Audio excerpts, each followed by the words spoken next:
ములపయ్యదాగినది ఎల్లమ్మ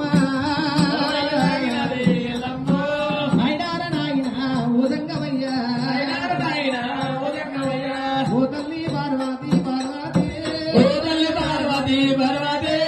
ఏ పూజ చేసినన్ను గల్లమ్మ ఏ పూజ చేసి నువ్వు ఉన్నావే రాతరాజ బ్రహ్మదేవ చిన్నాయన తాతకింత రాసినవా నాయను కోరికల్ల గీత సక్కాగుండదాట నా గీత బాగలేదా బ్రహ్మరాశీన రాత రాజనమ్మ బాధ్యపెట్టి చెక్కిన ఊదంటరయ్యో పంటకేసి చూసిన ఊదంటనమ్మ ఒక తల్లి పిల్లరాకే ఒక రాత రాయడాట ఒక్కద కోడల్ల గమ్మగా దేవుడే ఒక రాత రాయడమ్మ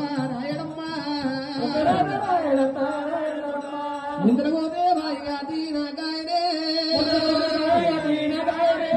వెనకపోతే చెరువుగా తీయాయనమ్మ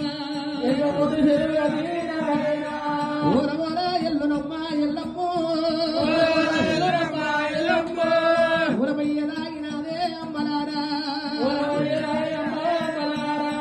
శివుడాని గుల్లమన్ను అన్నువయ్యో ఎందుకంట కన్నవే పార్వతమ్మ రాయుల్లో రాయినయి ఉరితే రాయి వారి కొట్టి సంగమయ్యా పుల్లు గోపురాలు కడితే నాయన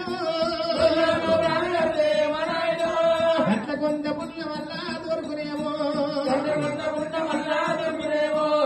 చెట్టులో చెట్టునయ్యి ఉరితే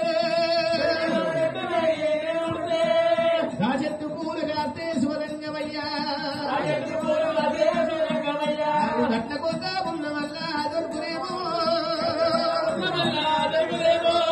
గుండెల్లో గుండురయ్యి నీడు ఉరితే గుళ్ళు గోపురాలు కడితే కొంత పుణ్యం వల్ల దొరుకునేమో కనకన ఎల్లమ్మ కల్లి తీసి ఉన్నది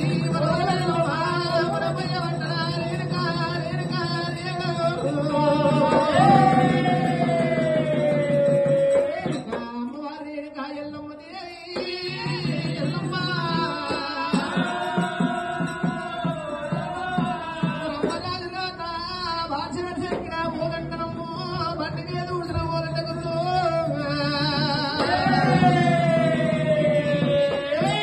రాధ మీద వన్ను పోయిన రాధే గిత్తుండదు ఎల్లమ్మ దేవి నేరుగా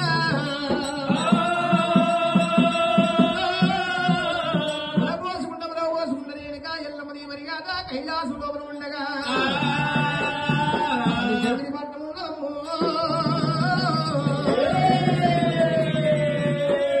జగని పట్టవేడినా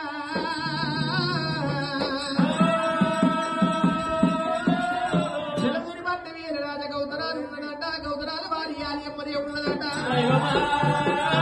వాళ్ళకల్ల కుమారు నీలాముని పాలాముని గంగరాముని గౌతరాములు ఉండడమ్మో చంద్రామృత పెద్దవాడు శివగని గురుదేవుడు ఉన్నాడట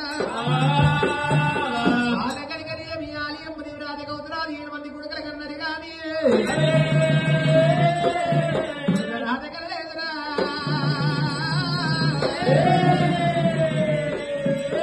ఏ కొడుకు దరిద్రుడు పుట్టిండు ఏ కొడుకు దేశమంత్రి పుట్టిండు పెళ్లికి వదమనగల్ల వారి గురుసనంట ఆయన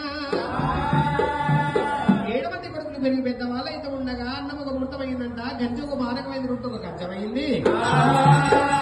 వంట తండ్రి వెళ్ళ తీసుకున్న వాళ్ళే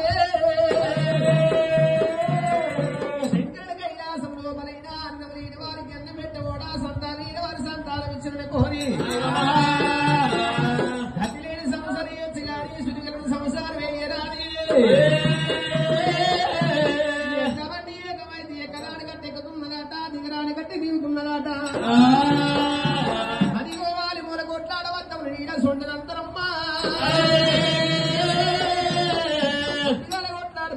ఒకటి కావచ్చు దుఃఖంగా కొట్లాడి పొద్దుగాలు ఒకటి కావచ్చు